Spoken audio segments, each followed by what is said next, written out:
Chris, what is our fourth main topic today? This is from the Antagonistic Anonymous. In a recent interview with GamesRadar, Kevin Feige revealed that as MCU is approaching the end of Phase 4, a more clear roadmap of where the universe is headed towards will be presented to audiences soon, with hints already sprinkled throughout Phase 4. As an avid comic reader to me, MCU is hinting that the multiverse saga is headed towards Secret Wars.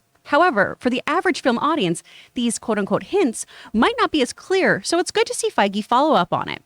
John, what are your thoughts on Feige presenting a more clear roadmap for the next saga? You know, Phase 4 has been an interesting journey for the MCU. To me, it's been the least of the 4 phases so far.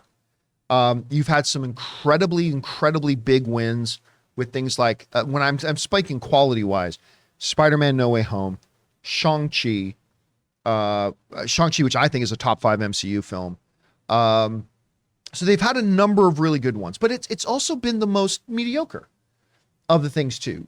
Falcon Winter Soldier, Loki, Hawkeye, Black Widow, things like that. So it's been a little iffy. Now, one of the big criticisms that a number of MCU viewers have had is that unlike the previous 3 phases, we have not seen what's the connective story. How are these all connected? And you know me, I don't care. I go to see a good movie to see a good movie. I don't really give a lot of thought to, whether this movie is good or not does not rely on whether or not it connects really well in with these other 7 movies. I don't really care. I go and say, show me a good movie.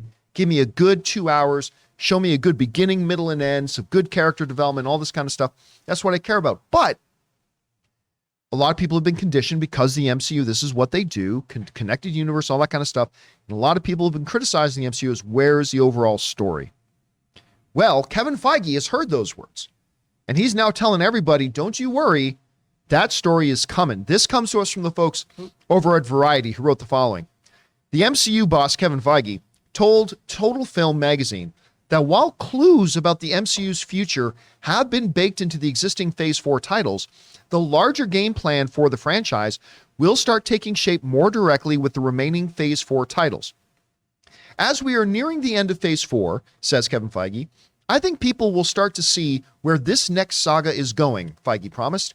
I think there have been many clues already that are at least apparent to me of where the whole saga is going, but we'll be a little bit more direct about that in the coming months to set a plan so audiences who want to see the bigger picture can see a tiny bit more of where the roadmap is going. And again, that comes to us from Kevin Feige.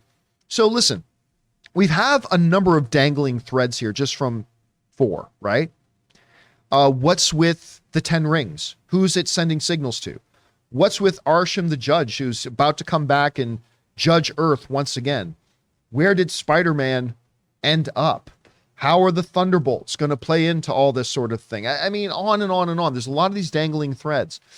What's going on with the bracelet that Kamala Khan has now and all that kind of stuff. So all these things are there. Kevin Feige is now saying all the hints are there.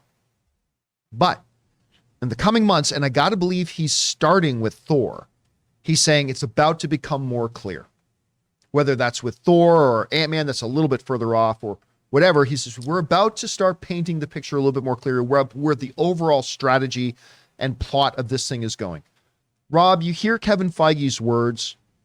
He's saying that the hints are already there and they're about to become more clear. I can only assume he means Thor is about to paint us a little bit more of a picture. Where do you think this whole thing is going? I mean, you and I have talked about this, but tell everybody, where do you see this thing going?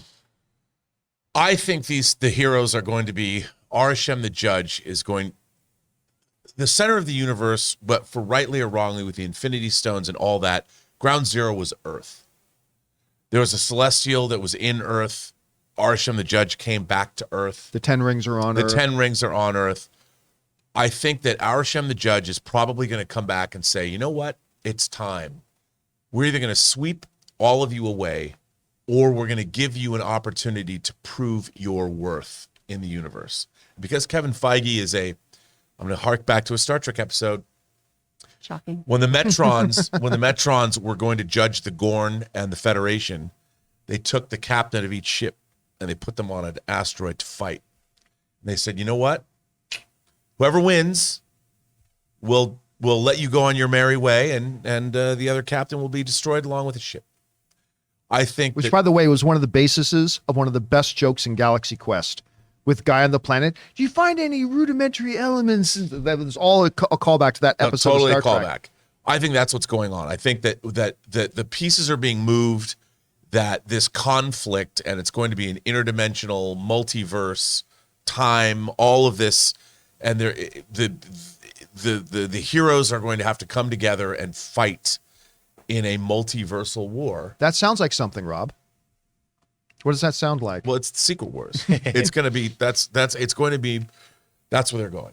It's going to be Avengers Secret Wars Part 1 and 2. Ooh. Guys, we want to take a second and thank the sponsor of this video, Helix Sleep. Guys, let me tell you, just a couple of days ago, Ann and I received our Helix mattress, and it is the best mattress we have ever slept on in our entire lives. We had like this $3,000 specialized mattress that we got like 5-6 years ago, and we liked it very much, but this one completely outdoes it. It's night and day. And you can get matched with your perfect mattress too. See, Helix Sleep has a quiz that takes just like a minute to complete, and it matches your body type and sleep preferences to the perfect mattress for you. Why would you buy a mattress made for somebody else? With Helix, you're getting a mattress that you know will be perfect for the way that you sleep. I hopped online, took the Helix quiz, and Anna and I were matched with the perfect mattress for us. And it is so easy to set up. Simply take it out of the box, get it positioned on your mattress, take off the plastic, and then give it an hour or two to breathe to reach its full size, and you will not believe how comfortable this thing is. All you got to do is go to helixsleep.com/Campea. Take their 60-second sleep quiz, and they'll match you to a customized mattress that will give you the best sleep of your life. And it's risk-free. They have a 10-year warranty, and you get to try it out for 100 nights. They'll even pick it up for you if you don't love it, but you will. Helix even has financing options and flexible payment plans, so a great night's sleep is never far away. And here's the best part. Helix is offering up to $200 off of all mattress orders and 2 free pillows for our listeners at helixsleep.com/Campea. Chris, you hear like the hints he says are baked in. We're going to get more information. Do you think it is the Secret Wars that we're heading towards, which is what a lot of people, that is the popular frame of mind right now. And if so, how do you think something like a Thor is going to start making that more apparent and more clear to people? I mean, it does feel like we're drifting towards that, but I really am hung up on the gods aspect of everything, right? Because we have so many different ones being introduced across these, right?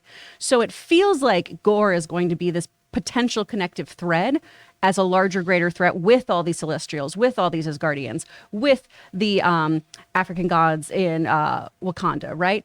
I feel like that's our commonality through here. Because even, Shang-Chi has a mythical element to it too that is tied to Chinese lore and everything. Right. Yeah. Kamala Khan, we still don't know exactly what her bracelet connects to, but it all feels like it's to a greater mythology, which is the path I think we're going down. I think we're going to have that big epic battle that unites everyone together. And Lady Bast is Khonshu's, Lady Bast Wakanda is Khonshu's sister. So there's going to be there all of this stuff is, and I don't know what this conflict, it's not going to be just like it was in the comics, because there's 2 different Secret Wars. There was the Secret Wars of the 80s, and then there's the Battle World, the multiversal Secret Wars. Which one do you think it'll lean more towards? More toward the multiversal one, because the one in the 80s was kind of rudimentary. You know, it was more like, yeah, let's get together and fight because we have a cool toy line. But I think because the other one it has a little bit more meat on its bones in terms of story. And I think the Russo brothers are going to come back and they're going to direct these 2 movies, because I read an interview with the Russo brothers talking about how big this would actually be. And they would add in, I mean, it would be, I can't even imagine how big it's going to be, but they're going to do it. They're going to make it a 2-part movie. I also think we should give Phase 4 a little bit of grace, just because it is a big setup, right? We have had a fire sale. Most of our heavy hitters are gone. They are donezo. So it's been, how do we introduce all these characters? Yeah.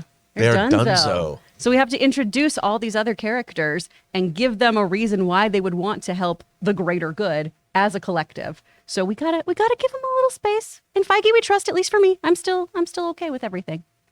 I still find that the MCU at the moment, and everybody knows I'm a big MCU fan, I have still found that the MCU is still struggling a little bit to really find its identity. Like, because after Endgame was done, and I remember a couple of years ago, I think it was just before the pandemic, I made a video called The Challenges Facing the MCU in a post-Endgame MCU.